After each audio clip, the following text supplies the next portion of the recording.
শেখ হাসিনা চাইলে নেপালের সাবেক প্রধানমন্ত্রী কেপি শর্মা ওলির নামে কপিরাইট আইনে মামলা করতে পারে, কারণ কেপি শর্মা হুবহু হাসিনার পলায়নকে কপি করেছে।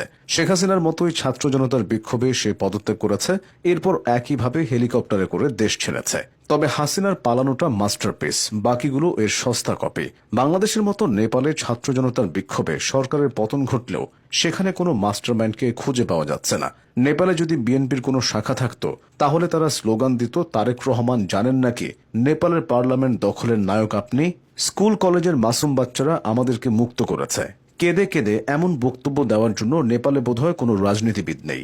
সে যাই হোক, কেপি শর্মা ওলির সাথে শেখ হাসিনার পার্থক্য অনেক। তবে একটা জায়গায় দুজনের ভীষণ মিল আছে, সেটা হলো দেশ ত্যাগের সময় তারা নিজ দলের নেতাকর্মীদের বিপদে রেখে গেছেন।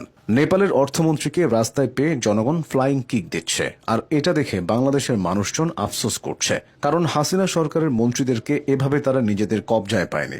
অন্যদিকে নেপালের জনগণ চাইলে বাংলাদেশের গণভবনের কথা ভেবে আফসোস করতে পারে। বাংলাদেশের অভ্যুত্থানের দিন গণভবনের হাঁস মুরগি থেকে টিভি, ফ্রিজ সবকিছুই ভাগ বাটোয়ারা হয়েছিল। গণভবনে ঢুকে অনেকে ইচ্ছে মতো ভোজন করেছিল, কিন্তু নেপালে সেটা হয়নি। এদিক থেকে দেশটির জনগণ নিজেদেরকে দুর্ভাগা ভাবতে পারে। সরকার পতনের পর নেপালের সাবেক প্রধানমন্ত্রী শের বাহাদুর দেওবা জনতার ধোলাই খেয়ে ঘাসে বসেছিল। অন্যদিকে বাংলাদেশের সাবেক বিচারপতি মানিক শুয়েছিল কলাপাতার উপর। বাংলাদেশের সাথে নেপালের এই আন্দোলনের আরও কিছু বিষয়ে মিল আছে।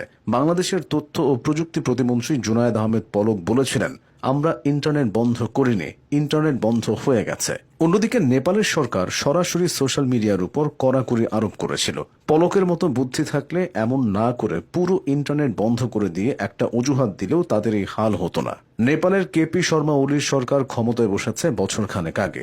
শেখ হাসিনাও অভ্যুত্থানের 7-8 মাস আগেই নতুন করে ক্ষমতায় বসেছিলেন, কিন্তু দুজনের কেউই নিজেদের মেয়াদ শেষ করতে পারেননি। প্রথমে শ্রীলঙ্কা, এরপর বাংলাদেশ, ইন্দোনেশিয়া এবং নেপাল, চারপাশে যেভাবে সরকার বিরোধী আন্দোলন শুরু হয়েছে, এটা দেখে হয়তো সবচেয়ে বেশি ভয়ে আছে নরেন্দ্র মোদী। কিন্তু অন্যান্য দেশের জেনারেশন জেড বা জেনজি আর ভারতের জেনজিদের মধ্যে পার্থক্য হয়তো মোদীকে টিকিয়ে দেবে।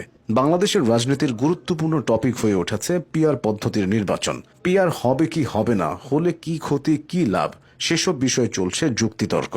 এদিকে বিএনপি চেয়ারপারসনের উপদেষ্টা মোয়াজ্জেম হোসেন আলাল বলেছেন, নেপালে পিআর পদ্ধতিতে নির্বাচন হয়, ফলে অস্থিতিশীল সরকার গড়ে ওঠে এবং সাধারণ মানুষের আকাঙ্ক্ষা প্রতিফলিত হয় না।